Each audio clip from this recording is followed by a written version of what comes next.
The 1920s was an era rich in history for the United States. Being that it was a time just after the war, many movements were started which led to the formation of organizations such as the UNIA and the KKK. Old ideas of what should be taught were challenged, and artistic revolution introduced new forms of music and aspiring writers. During this time period, the American people as a whole redefined what it meant to be an American. In 1926, the Mellon Tax Plan was created.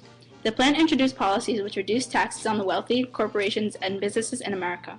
This encouraged economic growth and led to the boom in stock market investments. During the Roaring Twenties, Mellon was regarded as a genius of rapid economic growth. After the Great Crash, however, he was blamed for unwisely promoting a wealth inequality and an unsustainable financial bubble. Poor Andrew Mellon, at least you tried. In 1920, Congress ratified the 18th Amendment, which prohibited the manufacturing, transportation, and sale of liquor.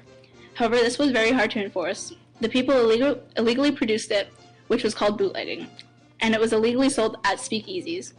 Due to violence, crime, and the support for prohibition that started to fade, and in 1923, the 21st Amendment was passed, which repealed the 18th Amendment.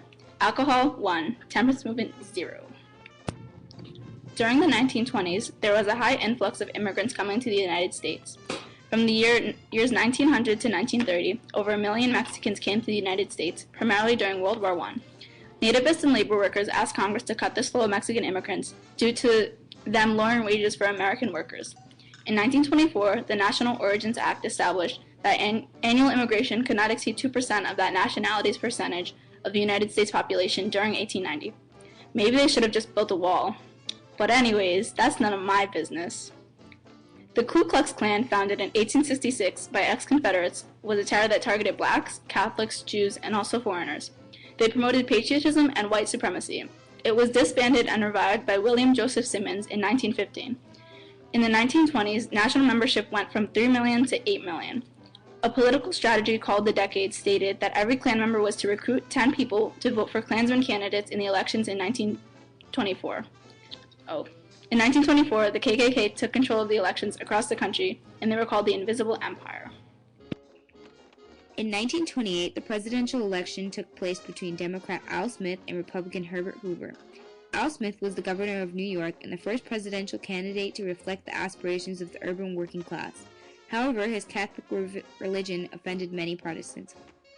Herbert Hoover embodied the technological promises of the modern age and promised that voluntary cooperation and individualism would be the end of poverty.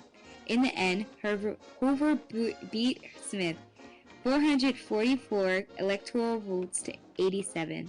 Now, I'm no geologist, but that victory was a landslide. Harlem Renaissance was the name given to the cultural, social, and artistic explosion that took place in Harlem in the 1920s. During this period, Harlem was the cultural center, drawing black writers, artists, musicians, photographers, poets, and scholars.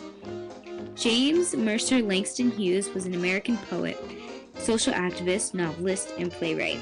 He was one of the earliest innovators of the literary art form called jazz poetry. Through jazz poetry, he portrayed the struggles and life of African Americans in that time period.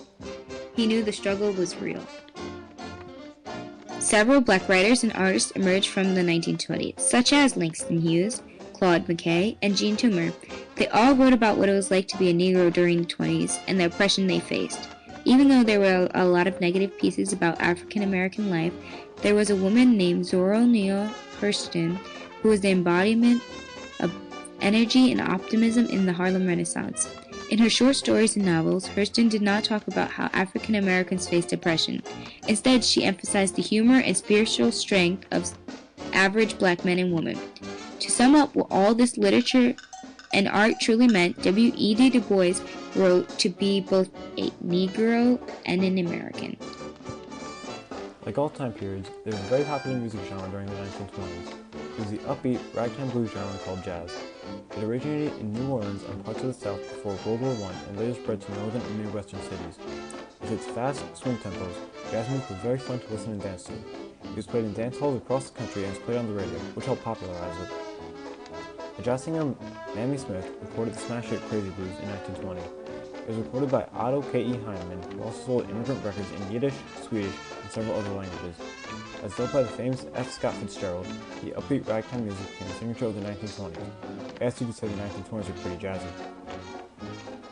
Although women were faced with a lot of oppression in the 1920s, they also made huge progress. In 1919, the Women's International League for Peace and Freedom was founded. They denounced imperialism, stressed human suffering that military caused, and proposed social justice measures. In 1921, the Shepherdtown Federal Maternity and Infancy Act provided funds for medical clinics, prenatal education programs, and visiting nurses. Ain't nobody got time for oppression. Many organizations that impacted American culture were highlighted through the Jazz Age. One example of this is the UNIA, also known as the Universal Negro Improvement Association. The founder of this organization was named Marcus Garvey. Garvey applied economic ideas of Pan-Africanism to the resources of urban centers. The concept of Pan-Africanism is an ideology movement based on the belief that unity is vital to economic, social, and political progress and aims to unify and uplift people of African descent. However, Garvey was eventually indicted for mail fraud and spent 2 years in jail.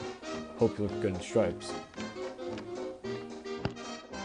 The 1920s were a new age for the American education system. School was student-centered and student-driven.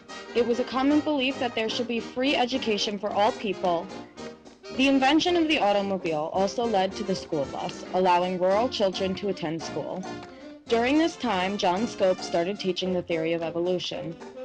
This in turn led to the monkey trial, because at the time it was illegal to teach anything that went against the Christian religion.